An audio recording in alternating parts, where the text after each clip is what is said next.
that there's a deadly Nyeri fire where 16 pupils have been burnt beyond recognition. 14 others rushed to hospital with serious burns. That the deadly fire, which led to the death of 21 pupils, could have been as a result of an electric fault. The fire incident occurred at the Hillside Endarasha Academy. September 5th, 2024. At around 11 p.m., while most of the country slept, more than 150 boys lay packed inside a dormitory in rural Nyeri County. Within minutes, a fire turned that room into a trap. By morning, 21 children were dead.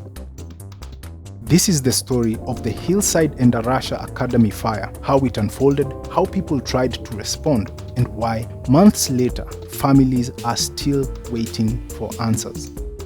Hillside Endarasha Academy is a private primary school located about 150 kilometers north of Nairobi, near Nyeri Town. At the time of the fire, the school had about 824 students, comprising roughly 422 girls and 402 boys. Only a portion were boarders. More than 150 boys were sleeping in the boys' dormitory on the night of the incident. The school compound sat in a relatively remote area connected by poor roads. Emergency access was always going to be a challenge. The boys' dormitory stood roughly 10 meters from the school kitchen. According to testimony by the school's former boarding master, Kelvin Degwa, the structure was built using bricks and iron sheets, with significant timber used inside. Beds were tightly arranged. Most were metal double-deckers, with a smaller number made of wood. Near the main entrance was a section that housed about 48 boys. It had double-decker beds arranged in 2 narrow rows. According to the matron, lights in the dormitory remained on throughout the night. One of the surviving boys later described how the fire began. He said he had been sleeping on the top bunk near the entrance when he noticed sparks falling from the light bulb above him. The sparks landed on his mattress, which then caught fire. He jumped down, searching for water. There was none within reach. Realizing the danger, he rushed back to wake the others. By then, the flames had already spread. It is important to note that the official cause of the fire has not yet been publicly confirmed, and this account forms part of witness testimony presented during investigations.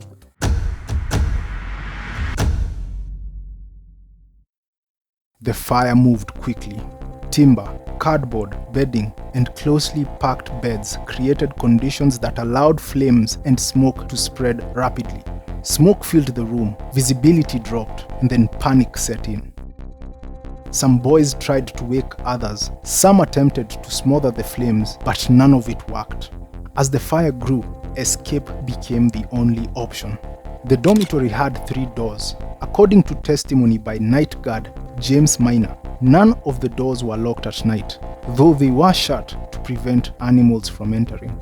Minor told the court that while on patrol, he noticed smoke coming from the boys' dormitory and realized one of the exits was already affected by fire. He blew his whistle and began helping boys escape through the remaining doors. Some boys jumped through windows, others crawled through smoke, some were still asleep.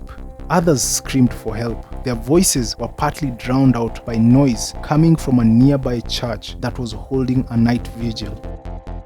However, good Samaritans arrived with buckets, trying to fight the flames before firefighters could reach the scene. They saved whoever they could reach.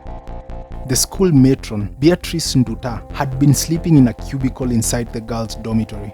In her testimony to an inquest, she said she was awoken around 10:30 p.m. by a student who was warning her that the boys' dormitory was on fire.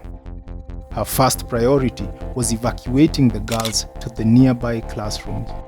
She then went to the kitchen and switched off electricity from the main supply, leaving solar-powered security lights on. She explained that this was an instinctive decision made out of concern that electricity might have contributed to the fire.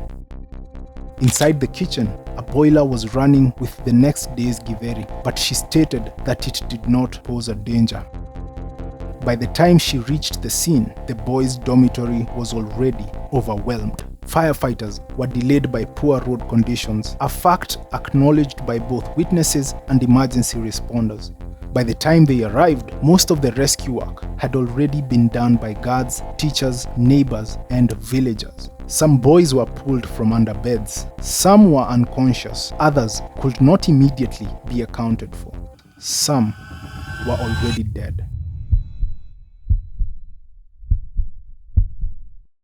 As dawn broke, confusion ruled. Parents arrived. Some collected their children immediately. Others sheltered boys who lived nearby, promising to return them in the morning. According to the boarding master's testimony, several roll calls were conducted throughout the night, but the numbers kept changing as children were moved, collected, or found. No one could give a clear answer. Authorities eventually cordoned off the school and deployed investigators, including forensic teams. Parents waited. Later that day, parents were escorted to the remains of the dormitory. Many of the bodies were burned beyond recognition, as confirmed by multiple journalists who witnessed the process. The sight broke people. Some parents collapsed. Others had to be supported as they walked away. Women covered their faces and sobbed. For some families, there was still no immediate confirmation. No body, no child in the hospital, and no child in sight. In total, 21 boys died. They were between 9 and 13 years old, in grades 4 to 8. At least 14 others were hospitalized with injuries. The Red Cross had to establish trauma counseling services at the school. Dozens of children required psychological support. The government announced it would assist families with hospital bills and burial costs. The government will assist the parents in every possible way to bury the dead. We'll assist in terms of hospital management, in terms of hospital bills. And the president has committed, and that is a message that I bring from him, to help these families. But for many families, that was not enough. Families later filed lawsuits against the state. In their filings, they argued that the tragedy was preventable and that negligence played a role. We are convinced that there was negligence and that justice needs to be served. We are convinced that someone should be held accountable because someone slept on their job. A public inquest eventually began in November 2025 after delays and postponements. As of the latest proceedings, parents say they have received neither closure nor compensation. In conclusion, unfortunately, in Kenya, this is a repeating pattern. The fire did not happen in isolation. A government-linked report released several years earlier warned that many Kenyan schools lacked adequate fire preparedness. For example, in 2017, 9 students died in a school fire. Between 2015 and 2016, around 350 school fires across the country were reported, according to official figures cited by Reuters. Hillside Endarasha sits within a broader pattern, one where warnings are issued, risks are known, and lives continue to be lost. For the families who buried their children, the question remains unanswered. How many times does this have to happen before something changes?